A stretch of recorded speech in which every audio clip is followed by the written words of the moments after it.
Boa tarde a todos.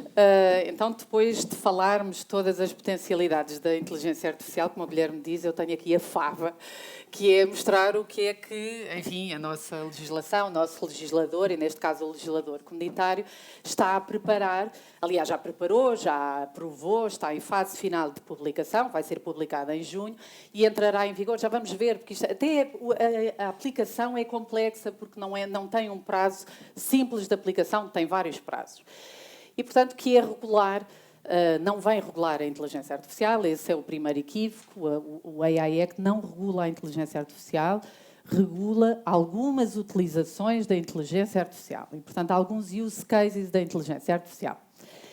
E este regulamento, enfim, é um regulamento muito complexo, porque, desde logo, tem um âmbito de aplicação muito abrangente.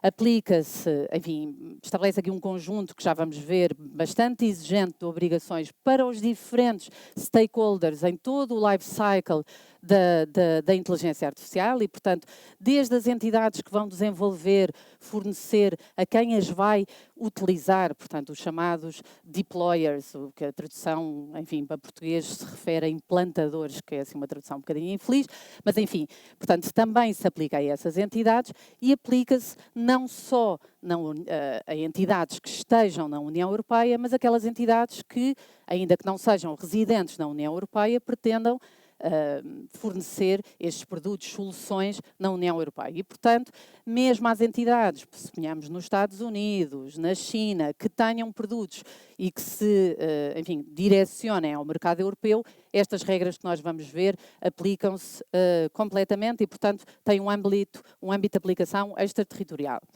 O segundo aspecto é que, de facto, tem aqui a chamada risk-based approach, ou seja, eu não tenho as mesmas obrigações para todo o tipo de utilização. E faz sentido que assim seja, porque há soluções que comportam mais risco para a saúde, para a ética, para os direitos fundamentais das pessoas, para a sociedade em geral e, portanto, relativamente a essas, nós vamos ter obrigações mais exigentes. E, portanto, nós temos este risk-based approach, em que temos utilizações que são proibidas, que já vamos ver quais é que são, e, portanto, relativamente a essas, não podem ser utilizadas na Europa. Já demos aqui hoje um exemplo do social scoring, por exemplo, que é uma das utilizações proibidas pelo AI Act. Temos use cases que foram identificados como de risco elevado e temos um catálogo que também já vamos ver alguns exemplos no Regulamento de Inteligência Artificial, que nos diz o que é que são essas utilizações que comportam um risco elevado e essas utilizações têm mais obrigações. No momento prévio e no momento da sua utilização, e depois temos risco limitado e, enfim, e outras situações em que há um risco mínimo e, portanto, em relação às quais o Regulamento de Inteligência Artificial não se aplica. E, portanto, nós temos diferentes camadas de obrigações consoante o risco. Os providers e os deployers daquelas soluções que sejam classificadas como risco elevado, e atenção que esta listagem que está no Regulamento de Inteligência Artificial pode evoluir, portanto, temos uma listagem que está em anexo no Regulamento de Inteligência Artificial, mas a Comissão vai fazer uma avaliação periódica para poder retirar algumas utilizações e desclassificá-las como elevado risco ou introduzir outras, porque, enfim, é evolutiva a própria utilização e, portanto, faz sentido que assim seja. Dizia eu que estes providers e os deployers destas utilizações, destes sistemas de risco mais elevado, têm, enfim, obrigações mais apertadas, que cobrem avaliações de risco, obrigações de transparência, que já vamos ver como é que se materializam, obrigação, enfim, de ter esta supervisão humana, de treino, de data governance, e, portanto, aqui um conjunto de obrigações que estas entidades, novamente, não só quem desenvolve, mas quem vai utilizar, quem vai implantar esses sistemas, a que está sujeito. São criadas também novas autoridades, ou seja, o que está previsto é que o Regulamento de Inteligência Artificial, no Regulamento, é que em cada Estado-membro exista uma autoridade que vá supervisionar a aplicação do regulamento e tanto pode ser uma autoridade nova, como foi o caso da Espanha, ou uma autoridade já existente.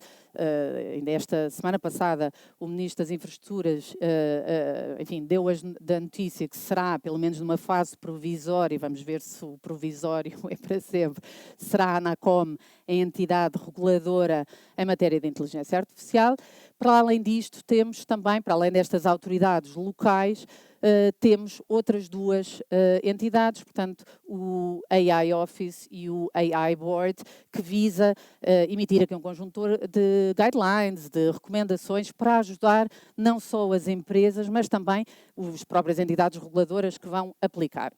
E depois, enfim, coimas que são muitíssimo avultadas, são das coimas mais elevadas que temos no nosso ordenamento jurídico europeu. Portanto, temos de falar de coimas que podem ascender os 35 milhões ou os 7% do volume global de negócios anual, consoante o valor que seja superior. Obviamente que não são todas as obrigações que terminam a aplicação destas coimas, são aquelas obrigações, enfim, desde logo, se eu utilizar um sistema que seja proibido, e então fico sujeita a esse tipo de coimas, mas as outras coimas também são igualmente elevadas. E, portanto, estas são as principais regras. Portanto, esta é a abordagem do regulamento, em que eu tenho 4 camadas de use cases, de utilizações e obrigações alinhadas com estas utilizações. Portanto, aquilo que é o risco inaceitável e, portanto, são utilizações, são os sistemas proibidos.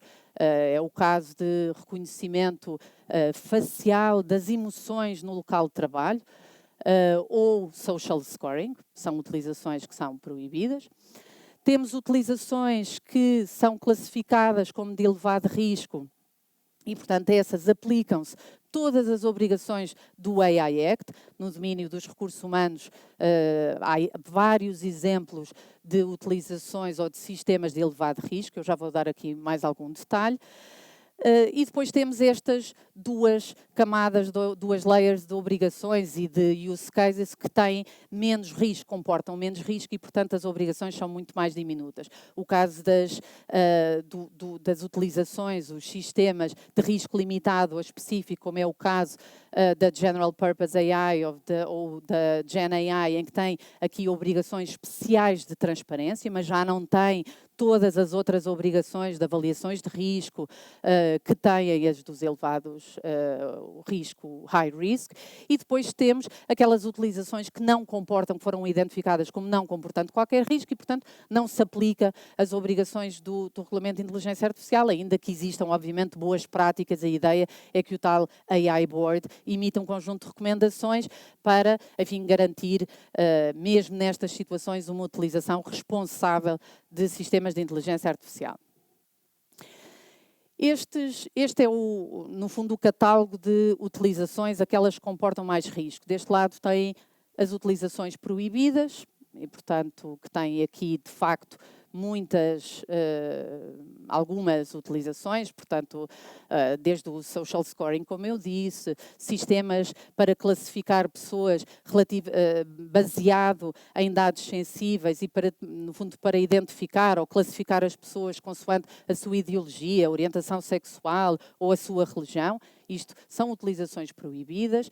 Sistemas, no fundo, para reconhecer, como eu tinha referido, as emoções no local de trabalho, também é proibido.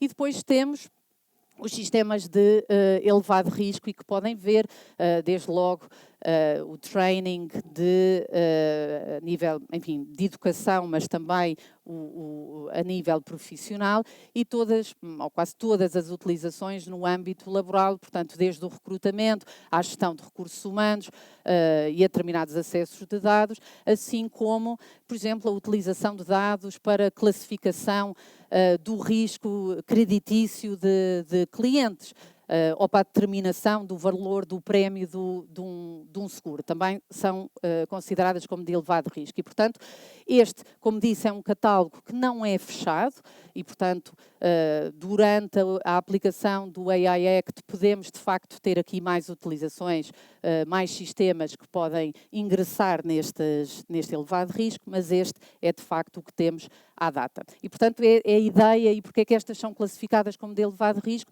porque são consideradas que podem ter, enfim, um risco significativo ou para a saúde, para a segurança ou para os direitos fundamentais das pessoas. Daí que, desde logo, uma das obrigações, no caso, enfim, de alguma empresa pretender implementar um sistema considerado de elevado risco, é eu ter que fazer um assessment, enfim, uma avaliação do impacto daquele sistema nos direitos fundamentais e, portanto, essa é uma das obrigações, precisamente considerando este risco para os direitos fundamentais.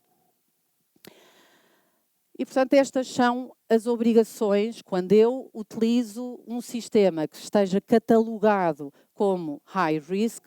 Eu vou passar a ter estas obrigações quando for provider, portanto, quando eu for fornecedor, prestador deste sistema. Tenho que ter data governance, tenho que ter um conjunto de obrigações de reporting, de implementação de medidas de segurança, de garantir transparência e informação, até porque é essa informação que vai alimentar as outras avaliações de risco que os clientes, as empresas que vão implementar esses sistemas vão utilizar. Eu tenho que garantir que os dados são exatos, são robustos e, no fundo, que tenho aqui medidas de cibersegurança para garantir a informação. Tenho que garantir este Human Supervision ou Human in the Loop, que este foi um dos grandes temas e também muito discutido a quando enfim, de toda a discussão do Regulamento de Inteligência Artificial. Tenho que ter um sistema de identificação e gestão de risco, incluindo, como já referi há pouco, os tais riscos para os direitos fundamentais e, no fundo, tenho que ter aqui um registro atualizado, todo esse assessment e avaliação de risco que vou fazendo para demonstrar e para permitir às autoridades que vão regular e vão fiscalizar terem acesso a essa informação. Portanto, enfim, bastante exigente. Quanto aos deployers, portanto, no fundo, todas as empresas que vão utilizar esses sistemas, as obrigações também são bastante exigentes. Desde logo, eu tenho que demonstrar e tenho que ter um conjunto de medidas técnicas e organizativas, daí a tal informação que eu tenho que ter dos providers, e isto é absolutamente fundamental. Desde logo, quando eu adquiro essas soluções, eu prever contratualmente a obrigação de me prestarem e de me darem essa informação sob pena de eu não conseguir assegurar o cumprimento destas obrigações. Eu tenho que ter dados que sejam suficientemente representativos, e este é um tema que nós hoje já aqui falámos, da qualidade dos dados. Não há inteligência artificial sem dados e sem os dados com qualidade. Tenho que garantir uma supervisão humana, tenho que monitorizar, ajustar as medidas que identifiquei e, no fundo, implementando novas medidas à medida que vou identificando vulnerabilidades ou ameaças à robustez do próprio sistema. Tenho que guardar logs, tenho que consultar a Comissão de Trabalhadores ou outro órgão, enfim, representativo de trabalhadores, caso existe, obviamente, caso pretenda implementar estes sistemas high risk no local de trabalho. Aliás, o nosso Código de Trabalho, a última revisão, já prevê que se a entidade empregadora utilizar a inteligência artificial para gerir, e está assim feito de uma forma muito global, para gerir recursos humanos, que tem que prestar essa informação ao trabalhador. Portanto, isso já existe antes do Regulamento de Inteligência Artificial. Agora o que existe é a tal consulta prévia. Uma obrigação de transparência e este direito à explicação. Portanto, não basta prestar informação, eu tenho que explicar, e isto vai ser um dos grandes desafios, não é? Como é que eu explico aos meus clientes, como é que explico aos trabalhadores, como é que vai funcionar o sistema, e depois tenho que fazer um DPIA, um Data Protection Impact Assessment, uma avaliação de impacto sobre a proteção de dados, e este FRIA, que é o Fundamental Rights Impact Assessment, portanto, uma avaliação de risco, tendo em consideração aqui os direitos fundamentais que possam, de alguma forma, ser impactados por este sistema. Relativamente às outras situações em que eu tenho um risco limitado, basicamente estamos a falar de obrigações de transparência. Transparência, desde logo, enfim, de referir como é que foi gerada aquela informação e que foi gerada através de inteligência artificial, especiais obrigações de transparência e, enfim, de alguma documentação técnica, mas especificamente de obrigações de transparência. Portanto, um quadro de compliance mais leve relativamente, quando comparado, enfim, com as outras utilizações. Outra complexidade que temos aqui no Regulamento de Inteligência Artificial é que, como vimos, nós temos aqui vários stakeholders com os quais nós vamos ter que interagir. Desde logo as autoridades nacionais, enfim, e depois não só as autoridades nacionais, como é o caso da ANACOM, mas se eu for uma instituição financeira, o próprio Banco de Portugal também vai ter aqui algum poder de supervisão em relação à utilização de sistemas de inteligência artificial no setor financeiro. Portanto, posso ter diferentes autoridades reguladoras, os tais boards, os advisory forums, portanto, é um ecossistema bastante complexo também do ponto de vista, enfim, da supervisão e dos vários stakeholders que eu tenho com os quais as empresas têm que interagir. Próximos passos. Portanto, o Regulamento de Inteligência Artificial já foi aprovado, vai ser publicado, tudo indica, no Jornal Oficial até junho, ou durante o mês de junho, e depois temos diferentes fases de implementação.